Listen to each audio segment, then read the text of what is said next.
Hello friends, good morning ಎಲ್ರಿಗೂ. ಎಲ್ಲರೂ ಹೇಗಿದ್ದೀರಾ? ಇವತ್ತು ನಾನು ಬೆಳಗ್ಗೆಯಿಂದನೇ ಬ್ಲಾಗ್ನ ಸ್ಟಾರ್ಟ್ ಮಾಡಿದ್ದೀನಿ.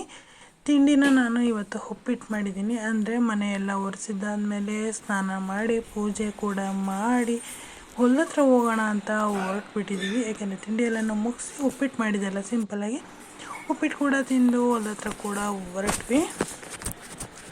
ಹೊಲದ ಹತ್ರ ಹೋಗ್ಬೇಕಾದ್ರೆ ಹಾಗೆ ಪೆಟ್ರೋಲು ನಾವು ಹಾಕ್ಸೋದು, ಅಂದರೆ ಪೆಟ್ರೋಲ್ ಹಾಕಿಸ್ಕೊಂಡು ಹಂಗೆ ಹೊರಟ್ವಿ ಕೂಡ. ನಾವು ಹೋಗೋ ದಾರಿಲಿ ಸಿದ್ದಾಪುರ ಕೆರೆ ಇದೆ. ಸಿದ್ದಾಪುರ ಕೆರೆ ಅಂದರೆ ತುಂಬ ದೊಡ್ಡದು, ತುಂಬ ನೀರಿರುತ್ತೆ. ಯಾವಾಗಲೂ ನಾನು ತೋರಿಸ್ತೀನಿ ನೋಡಿ. ಮೋಡ ಅಷ್ಟೇ ಎಷ್ಟು ಸ್ಕೈ ಬ್ಲೂ ಆಗಿಬಿಟ್ಟಿದೆ ಅಂದರೆ ತುಂಬ ಚೆನ್ನಾಗಿ ಸುಂದರವಾಗಿ ಕಾಣ್ತಾ ಇರುತ್ತೆ. ಈ ಥರ ಗಾಡೀಲಿ ಬೈಕಲ್ಲಿ ಹೋಗೋದು ಅಂದರೆ ಒಂಥರ ಅಂದರೆ ಖುಷಿ ಆಗುತ್ತೆ. ಬೇರೆ ಕಾರಲ್ಲಿ ಬಸ್ಸಲ್ಲಿ ಹೋದರೆ ಸಾಕು, ನನಗೆ ಇಷ್ಟ ಆಗಲ್ಲ. ಅದ್ರ ಸ್ಮೆಲ್ಲೆಲ್ಲ ಇರುತ್ತೆ ನೋಡಿ. ಕೆಲವ್ರಿಗೆ ಗೊತ್ತಿರುತ್ತೆ ಅದ್ರ ಬಗ್ಗೆ, ಗೊತ್ತಿರೋರಿಗೆ ಅನಿಸುತ್ತೆ ಅದು ನಾನೇನು ಹೇಳ್ತಾ ಇದ್ದೀನಿ ಅಂತ ಹೇಳ್ಬಿಟ್ಟು. ಆ ಸ್ಮೆಲ್ಗೆಲ್ಲ ನನಗೆ ವಾಮಿಟ್ ಸೆನ್ಸ್ ಆಗಿಬಿಡುತ್ತೆ. ಹಾಗಾಗಿ ನಾನು ಅಷ್ಟು ಇಷ್ಟಪಡಲ್ಲ. ಇದು ಬಂದು ಕೃಷ್ಣ ದೇವಸ್ಥಾನ ಹಿಂದೆಗಡೆ ಅದು ಕೆರೆ ಇರೋದು ನೋಡ್ತಾ ಇರ್ಬೋದು. ಇಷ್ಟು ದೊಡ್ಡ ಕೆರೆ ಪಕ್ಕನೇ ಪೆಟ್ರೋಲ್ ಬಂಕ್ ಇದೆ. ಪೆಟ್ರೋಲ್ ಬಂಕ್ ಆದರೆ ನಾವು ಯಾವಾಗ್ಲೂ ಪೆಟ್ರೋಲ್ ಹಾಕಿಸ್ಕೊಂಡು ಜಮೀನ್ ಹತ್ರ ಹೋಗೋದು.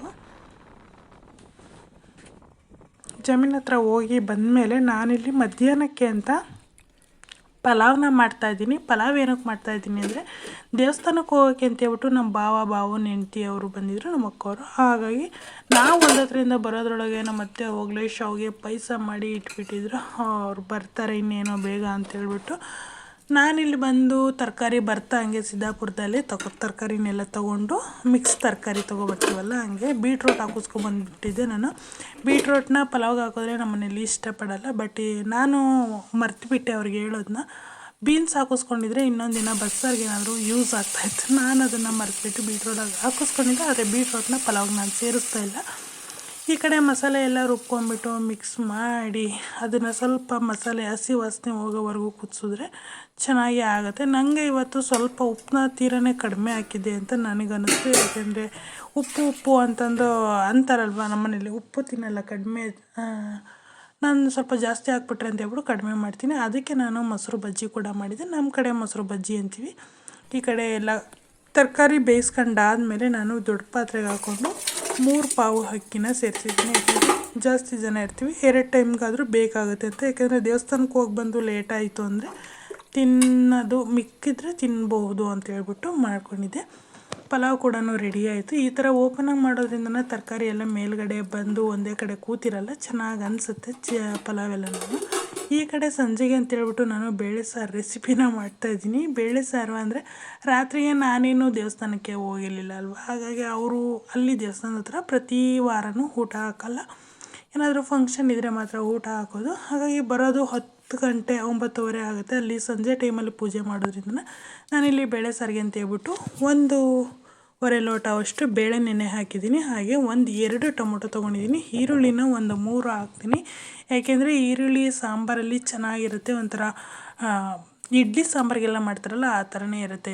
ಇದಕ್ಕೆ ಸ್ವಲ್ಪ ಹುಣಸೆ ಹುಳಿನ ಕಲಿಸ್ಬಿಟ್ಟು ಹಾಕಿದ್ರೆ, ಇಲ್ಲ ಸ್ವಲ್ಪ ಬೆಲ್ಲದ ಹೊಡ್ಕನ್ನ ಹಾಕಿದ್ರೆ ಕುದಿಬೇಕಾದ್ರೆ ತುಂಬ ಟೇಸ್ಟಿಯಾಗಂತೂ ಬರುತ್ತೆ.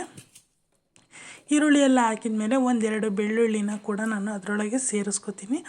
ಇಷ್ಟೆಲ್ಲ ಹಾಕ್ಬಿಟ್ಟು ನಾನು ನೀರನ್ನ ಹಾಕ್ಬಿಟ್ಟು ಮುಚ್ಚಳ ಮುಚ್ಚಿ 4-5 ವಿಷಲ್ ಕೂಗಿಸ್ಕೊಂಡ್ಬಿಟ್ಟು ಆಮೇಲೆ ಮಸಾಲೆ, ಅಂಗಡಿ ಮಸಾಲೆ ಇರುತ್ತಲ್ಲ ಸಾಂಬಾರು ಪೌಡರ್, ಅದನ್ನು ಹಾಕ್ಬಿಟ್ಟು ಉಪ್ಪು ಹಾಕ್ಬಿಟ್ಟು ಕೊತ್ತಂಬರಿ ಸೊಪ್ಪನ್ನ ಹಾಕಿದ್ರೆ ಸಾಂಬಾರು ಕೂಡ ರೆಡಿ ಆಗುತ್ತೆ.